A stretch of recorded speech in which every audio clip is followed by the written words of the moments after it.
अभी कश्मीर के लिहाज से कोई एक ऐसी चीज जो आपको लगता है कि नरेंद्र मोदी सरकार ने सबसे शानदार की है, वो आपकी नजर में क्या है? क्योंकि आप कश्मीर जाती रहती हैं। लोगों की जानें बचाई है। हम्म। इससे बड़ा क्या हो सकता है? और आप देखिए, मतलब नॉट जस्ट सिविलियंस, जो टेररिस्ट इंसिडेंट्स है बिटवीन 2018 एंड 2023, अगर आप देखें उनमें कितना फॉल हुआ है। नमस्कार दोस्तों। तो यार आज की वीडियो सुशांत सिन्हा के पॉडकास्ट में से होने वाली है, जिसमें सुशांत सिन्हा ने शहला राशि से ये पूछा कि मोदी ने कश्मीर में क्या बदला, तो उन्होंने क्या बताया, चलिए देखते हैं। अभी कश्मीर के लिहाज से कोई एक ऐसी चीज जो आपको लगता है कि नरेंद्र मोदी सरकार ने सबसे शानदार की है, वो आपकी नजर में क्या है? क्योंकि आप कश्मीर जाती रहती हैं। लोगों की जानें बचाई है। इससे बड़ा क्या हो सकता है? और आप देखिए, मतलब नॉट जस्ट सिविलियंस, जो टेररिस्ट इंसिडेंट्स है बिटवीन 2018 एंड 2023, अगर आप देखें उनमें कितना फॉल हुआ है। सिविलियन किलिंग्स में कितना फॉल हुआ है। जो जवान है उनकी हत्याओं में उनकी कितने मतलब उनकी जो शहादत है उसमें कितना फॉल हुआ है। क्या ये नहीं है इंसानियत? तो अगर हम लोग जो वाजपेयी पैरामीटर्स हैं, जमहूरियत, इंसानियत और कश्मीरियत, अगर हम उन 3 पैरामीटर्स को देखें तो जो पहला पैरामीटर है वाजपेयी पैरामीटर, जमहूरियत, ठीक है। जमहूरियत पे खरा उतरा है ये जो अभी का प्रशासन है। इतने फ्री एंड फेयर इलेक्शंस तो कभी भी नहीं हुए। अब देखिए आप ये जो एनसीपीडीपी सब पॉलिटिकल पार्टीज़ है, ये परेशान हो रखे हैं। अरे इतने इंडिपेंडेंट कहाँ से आ गए? हर किसी को बोल रहे हैं तुम मोदी की बी टीम हो, जमात इस्लामी को, हुर्रियत वालों को, सबको बोल रहे हैं। जो मतलब जो लोग जेल में, उनके बच्चों को बोल रहे हैं तुम बीजेपी की बी टीम हो। यानी कि डेमोक्रेसी तो एक्चुअली अभी आई है। पहले तो कोई एक दल लड़ता था, तो वो कौन सी डेमोक्रेसी है? This is the actual democracy. अच्छा, दूसरा वाजपेयी पैरामीटर, इंसानियत। इंसानी जानें बची हैं, ये सबसे बड़ी अचीवमेंट है। कश्मीरियत, कश्मीरियत में आप देख लीजिए, मतलब कश्मीरी पंडितों के लिए जो है वहाँ पे फ्लैट्स बन रहे हैं, ठीक है। तो दिस इज़ अ कॉन्क्रीट, ये तो आप मानेंगे ना कि कॉन्क्रीट अचीवमेंट है, कि ये भी गोदी मीडिया ही है। This is a concrete achievement. हाँ, अब वहाँ पे पाकिस्तान अमन रहने देगा कि नहीं, वो एक दीगर सवाल है। शियाओं के लिए पहली बार जो है 30 साल में उनको मुहर्रम का वो जो है ताज़िया, वो निकालने दिया शहर के थ्रू। ये नहीं है कश्मीरियत, हम जो कश्मीरियत की बात करते हैं।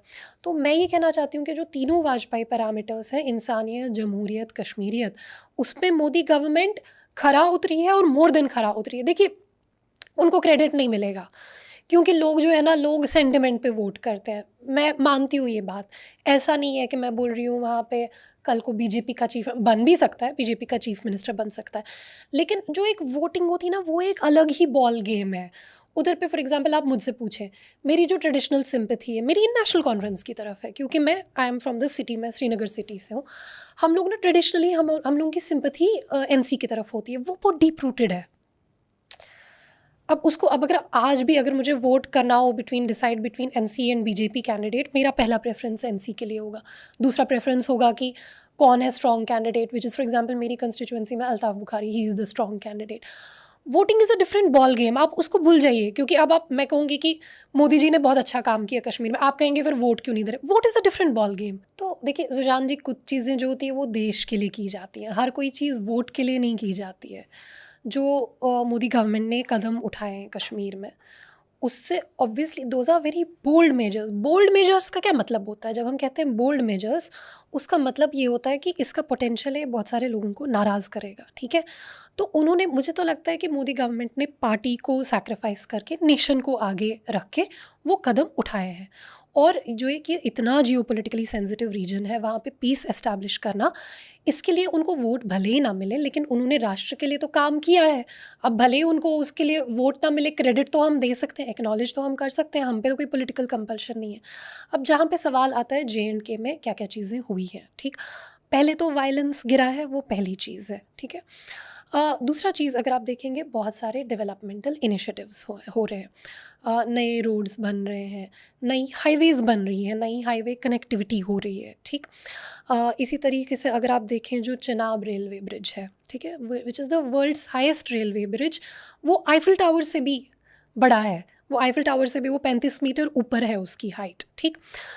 जम्मू एंड कश्मीर जो है वो ट्रेन से कनेक्टेड नहीं है। ये आपको बात मालूम है कि पिछले 30 साल से, या जब से भी रेलवे ट्रैक स्टार्ट हुए हैं हिंदुस्तान में, जम्मू और कश्मीर के बीच में रेलवे कनेक्टिविटी नहीं थी। अब पहली बार रेलवे कनेक्टिविटी हो रही है, ठीक। इसी तरीके से 2018 में जो नोमैडिक कम्युनिटीज़ हैं, यानी जो ये गुजर बकरवाल होते हैं ना, जो एक जगह से दूसरी जगह जाते हैं बकरी चराने के लिए, उनके बच्चे स्कूल नहीं जा पाते हैं, क्योंकि स्कूल के लिए तो आपको एक जगह होना पड़ेगा ना। 2018 में उनके लिए 25 मोबाइल स्कूल्स बनाए गए, ठीक है। तो इसकी तो कोई बात नहीं करता, इसकी तो चर्चा ही नहीं है कहीं पे। अच्छा जी, हमारा जो एकेडमिक कैलेंडर है ना, आपको पता क्या प्रॉब्लम होता था? जैसे अगर मैं 1988 बॉर्न हूँ, तो अगर मैं 7th स्टैंडर्ड में हूँ, तो दिल्ली का बच्चा जो 1988 बॉर्न है वो 8th स्टैंडर्ड में होता था। हमारा एकेडमिक सेशन जो है वो एक सेशन पीछे हो जाता था, क्योंकि हमारे दिसंबर में एग्ज़ाम्स होते थे, उनके मार्च में होते थे। उसकी वजह से हम कम्पिटिटिव एग्ज़ाम्स भी, जब AIEEE था तब AIEEE होता था, आज JEE होता है, वो भी जब देना होता था, हमें 1 साल का नुकसान होता था। एकेडमिक कैलेंडर जो है वो सिंक किया गया है, आप समझ रहे हैं? मतलब अब अगर आप 1988 बॉर्न हैं, तो जो दिल्ली का 1988 बॉर्न बच्चा है वो भी 7वीं जमात में है, आप भी 7वीं जमात में है। इन चीज़ों की तो कोई बात ही नहीं करता। हमारे तो पॉलिटिशियन अलग ही चीज़ों पे लगे हुए हैं, हिंदुस्तान, पाकिस्तान, 370, ये सब चीज़ें। तो दोस्तों, इसमें से आपको क्या पता था जो कश्मीर में हुआ है और क्या नहीं, कमेंट करें। और इस तरह की छोटी इन्फॉर्मेटिव वीडियोज के लिए चैनल को करें सब्सक्राइब। बाकी हम मिलते हैं अगली किसी नई वीडियो के साथ में, जब तक के लिए नमस्कार।